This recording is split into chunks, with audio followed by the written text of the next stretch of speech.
Today on Arch Eats, a discussion of an all-American favorite, the classic hamburger, aka the thick burger, the burger your dad grilled up when you were a kid.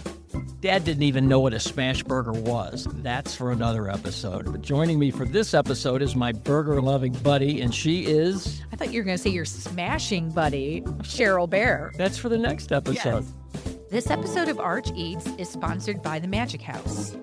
Today we'll discuss 10 of our favorites in town. Some are tried and trues, and some are from places you would not expect. And then we'll also rant about something we don't like about restaurant burgers. But first, it's what I can't stop thinking about. And Cheryl, you're still immersed in summertime. I am, and not intentionally. Here I am talking about ice cream again, as if I have the biggest sweet tooth on the planet. But Kind of do. yeah, I guess. I don't know. I always thought I was savory, but here I am waxing poetically about the yogurt parfait at Songbird, courtesy of Sugar Witch, the ice cream sandwich maker. That's the magic word right there. Yes, exactly. So, as we all know, Sugar Witch is a genius ice cream sandwich brand. But for this treat, they do a riff on a classic yogurt parfait with the granola and the yogurt. They use frozen yogurt instead of ice cream, and then they make a cookie out of granola. So it's a frozen yogurt sandwich. This thing is unbelievable. You hear yogurt parfait and you're thinking, ooh, this is kind of healthy. And I think it still is, but it's in such a decadent form. They change it seasonally. I had the strawberry rhubarb, which was extraordinary. You got that rhubarb that really gave it that zing and cut through the sweetness. They're doing a plum one right now, I think, as we're moving into fall. Do they do one at a time? They do one at a time. Okay. So it rotates. If you're going to eat two, you're going to eat two of the same thing. Exactly. It's just the perfect send-off to your meal. We don't think of dessert for breakfast, but after eating this, we absolutely should. Love it. Endless summer, baby. But I'm going to shift into fall. Oh. And I was clued into the return of an exotic pasta dish at Basso.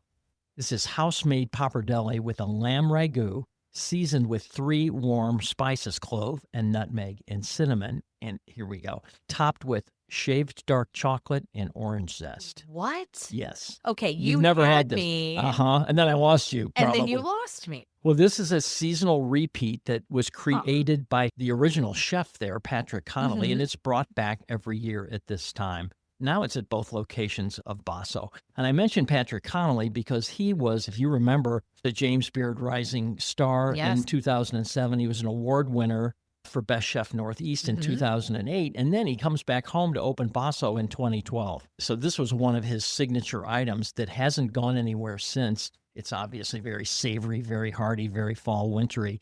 But just remember that. It's on the menu now at Basso, both locations. Chocolate and lamb.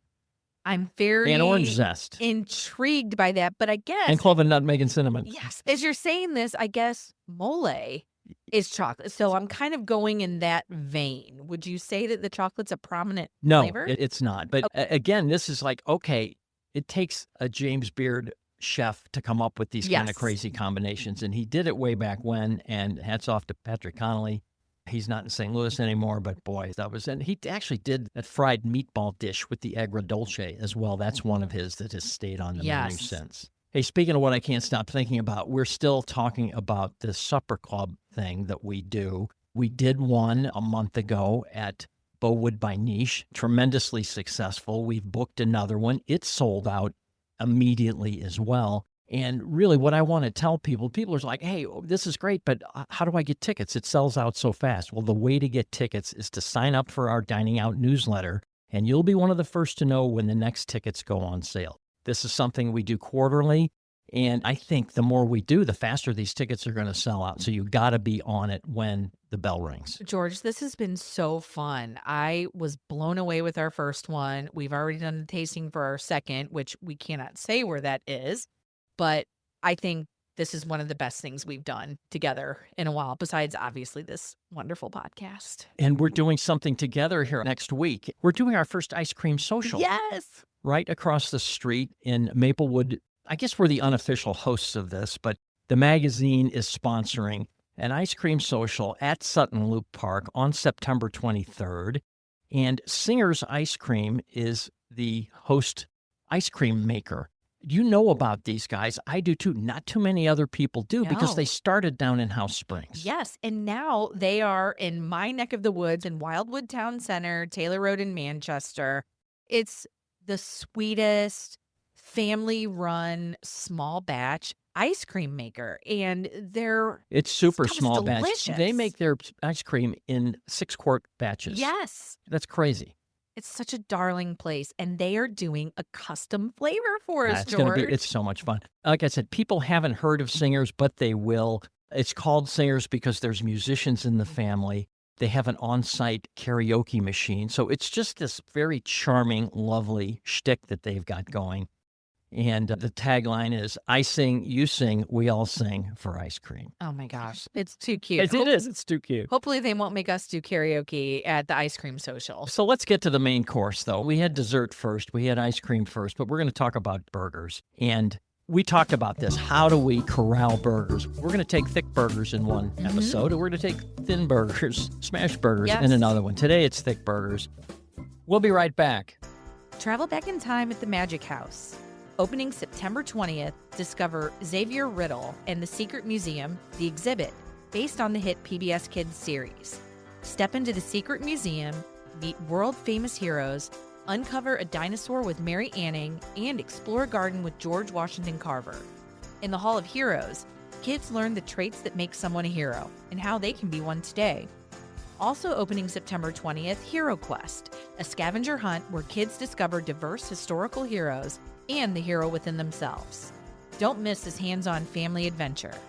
Learn more at magichouse.org. And now, back to the show. We all love a thick burger. We didn't have any trouble at all coming up with our top 5. Actually, we were choosing for like 30 or 40, so it was easy and hard to come up with our top 5. I'm very excited about this episode because smash burgers have taken up all the oxygen in the room. True. In terms of burgers over, my gosh, it's been several years now.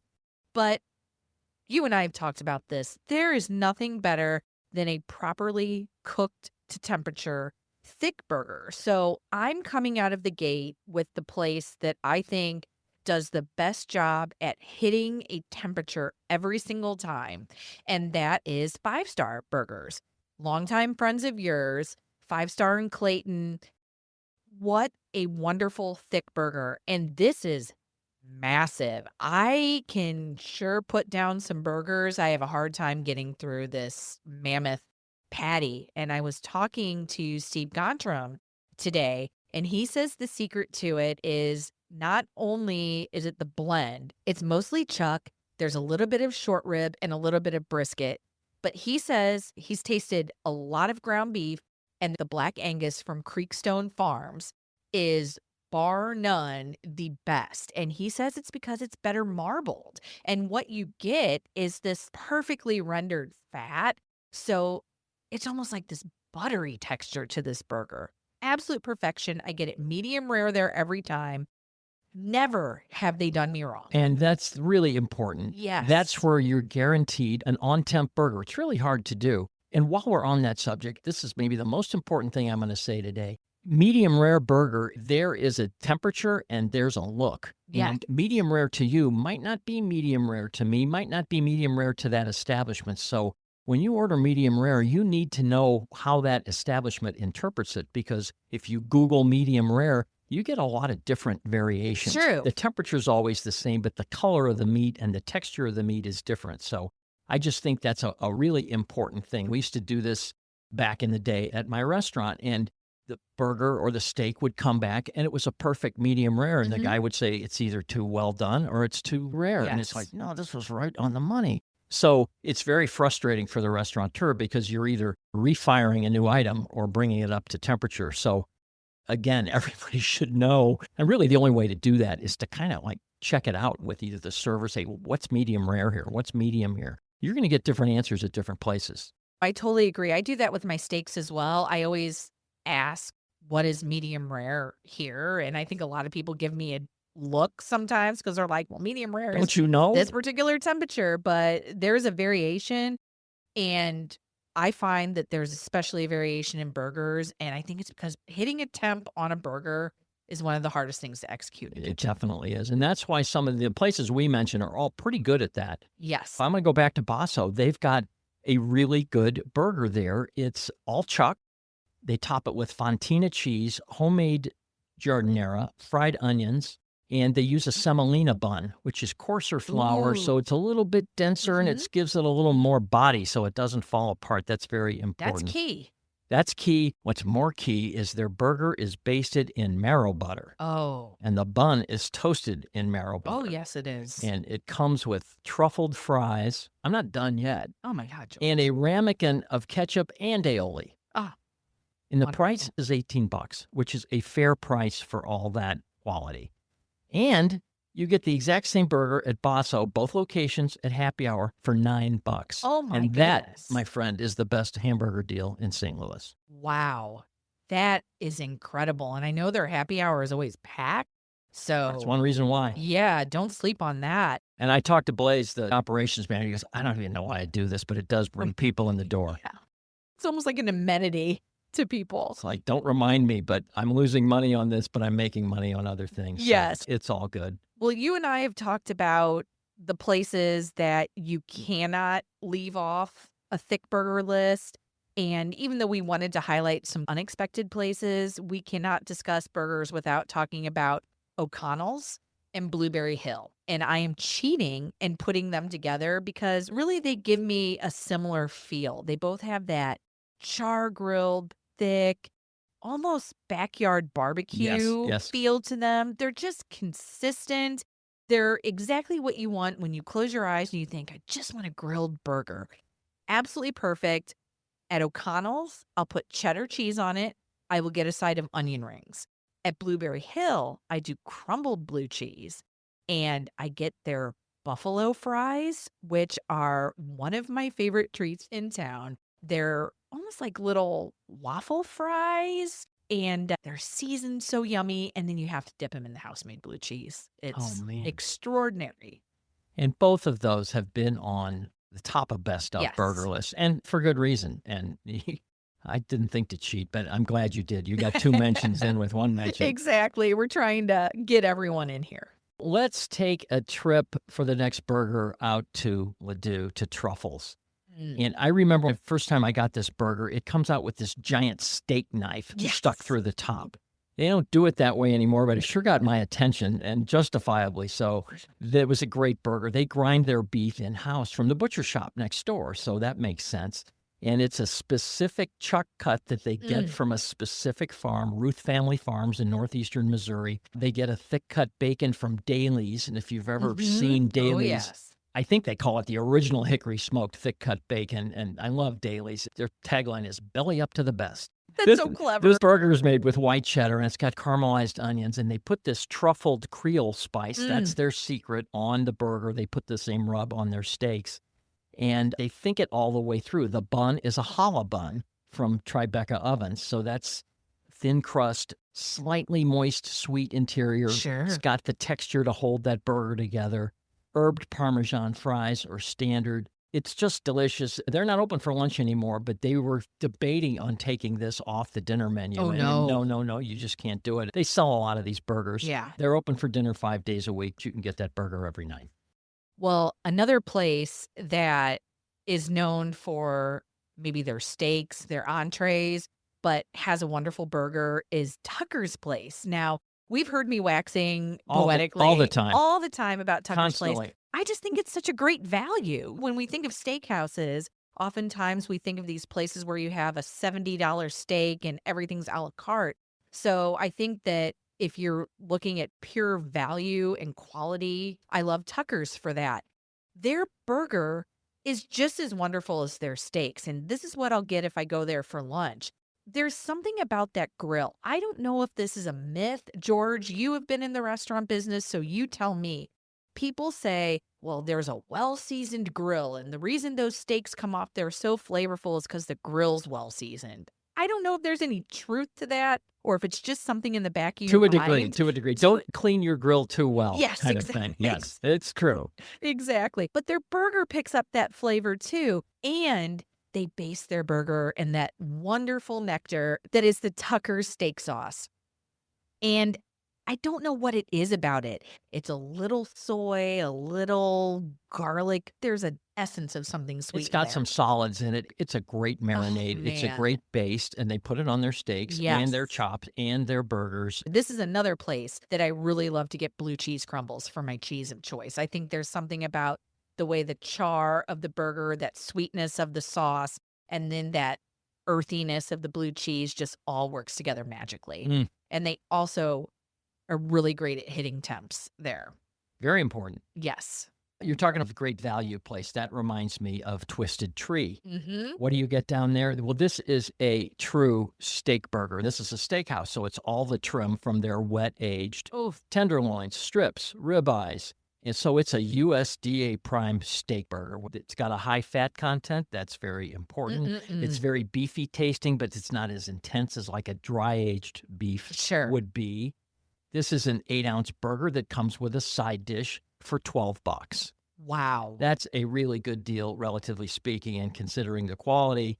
And according to Chef Tyler Layton, beef is at an all-time high, so it Mhm. makes it an even better deal. And their side dishes, you get French fries, you get hand-whipped potatoes, you get broccoli, you get onion rings. You get all this for $12. Now, what I've never gotten is a poached lobster whipped potato Excuse me? for another $10. But I'm Oh ready my to do that at some gosh. point in time. Just keep that in mind when you go. Oh, I will because I always get their lobster bites, which are wonderful, dipped in the drawn butter. That's a favorite. That's a constant. Oh my gosh. So I'm intrigued with this. I should say that this burger that I'm talking about is just available at lunch in the restaurant. Okay. The burger that I like there, they call the smokestack with bacon. It's got white American, it's got Calabrian peppers, and it's got smoky aioli.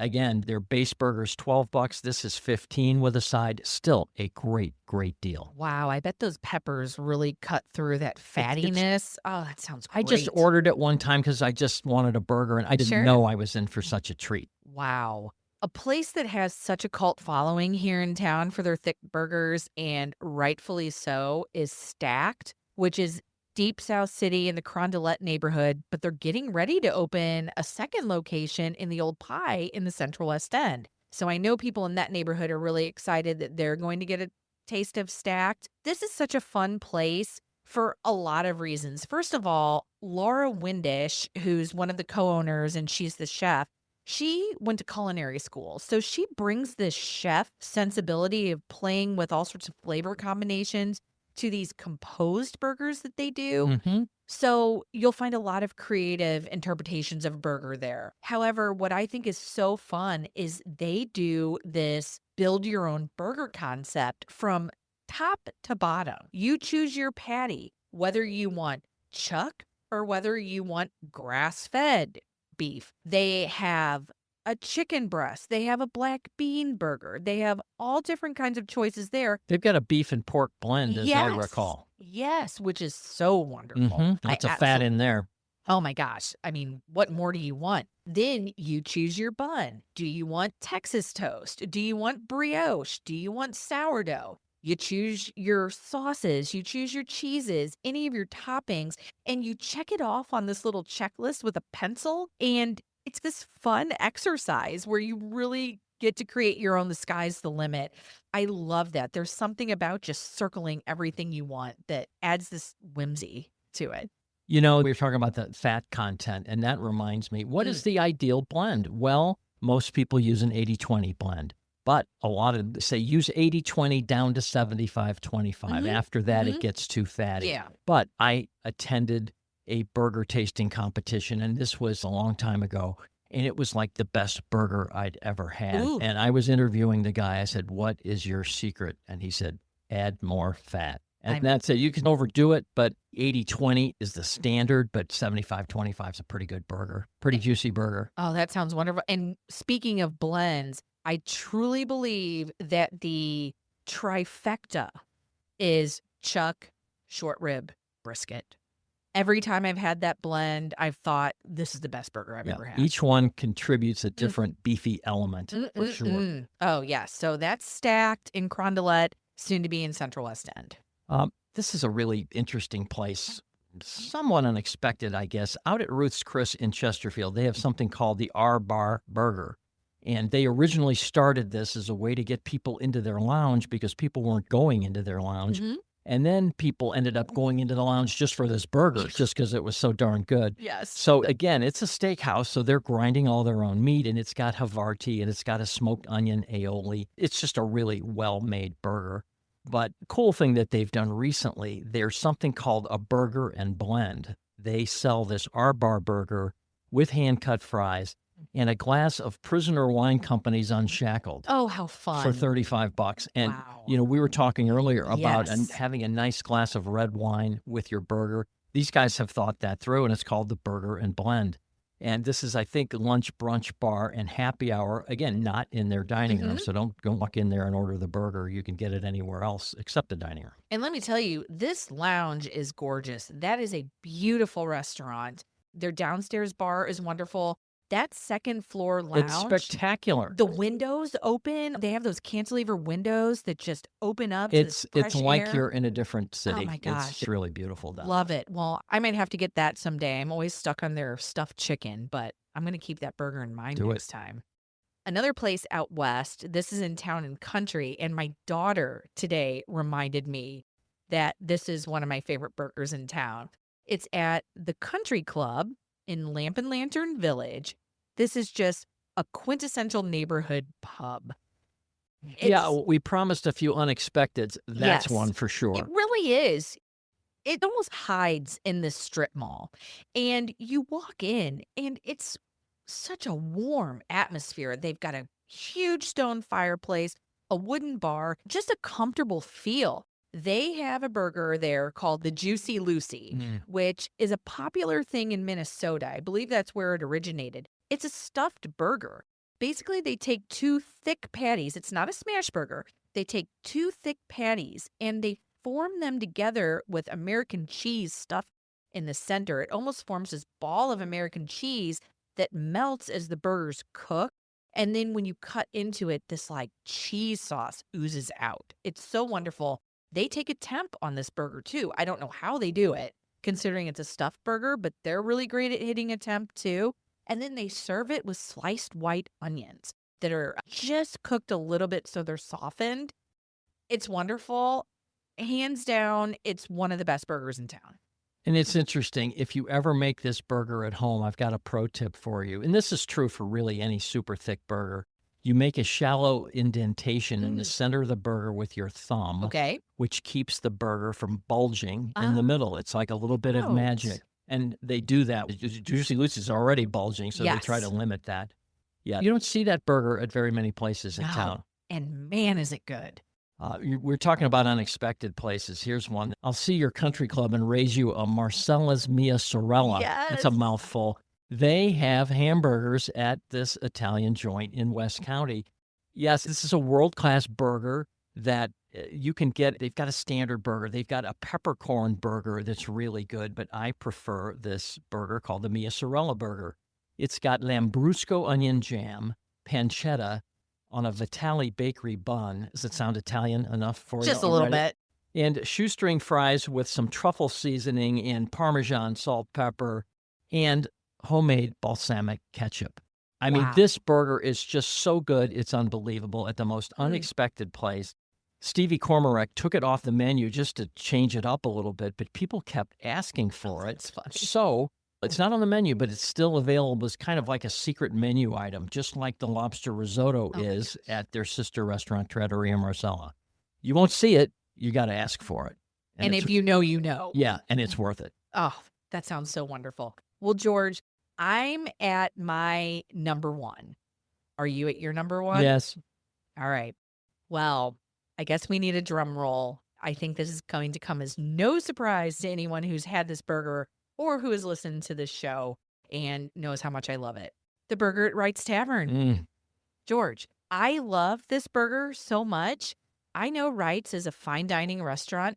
I order a burger just about every time I go there. Not because I'm trying to save money, although it does save you a little bit of money, but because I think it's one of the best things on their menu. It is. It truly is. And I do the same thing. We Oh. will go and split a crab cake and split that burger Yes. and have a couple glasses of wine. And it doesn't cost you hundreds and hundreds of dollars. And you've still had the Wright's Tavern experience. It's Wagyu beef, so you're getting that marbling. So juicy, so tender, so flavorful.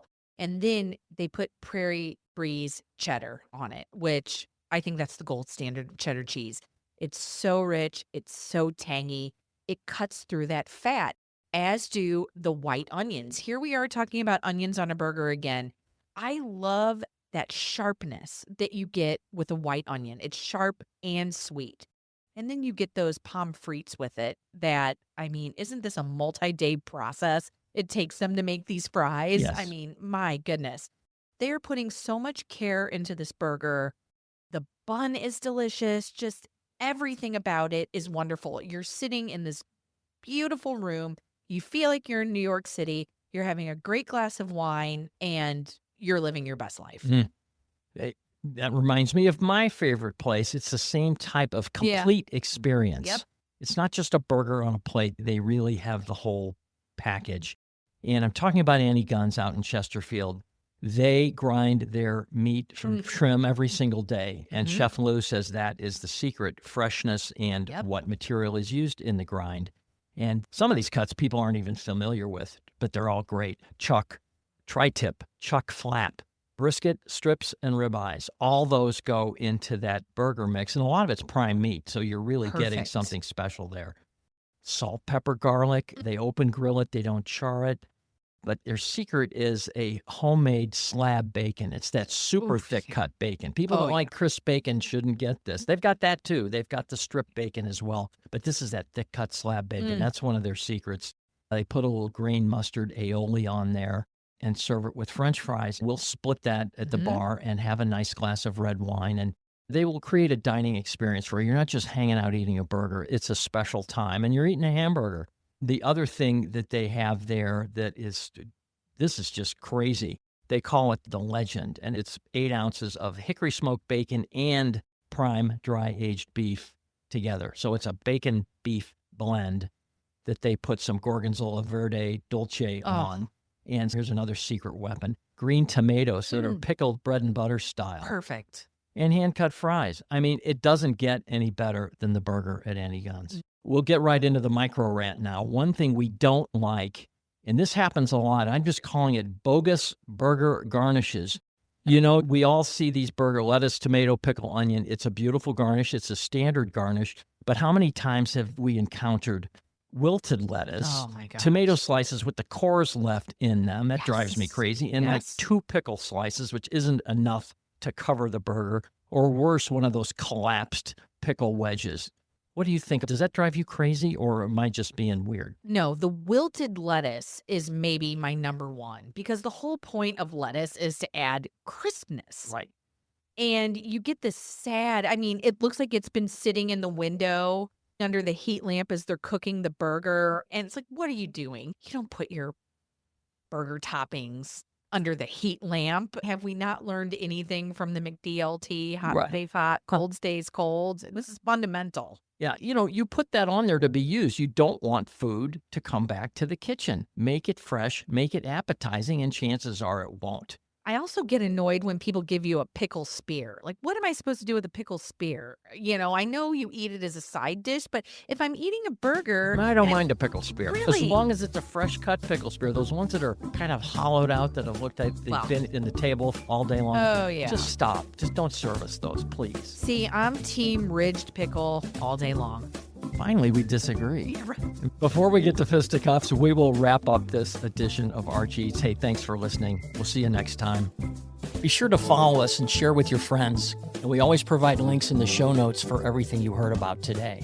And don't forget to hit that subscribe button and follow along on Instagram at St. Louis Mag. And feel free to give us a follow personally at George Mahey and Cheryl A. Bear.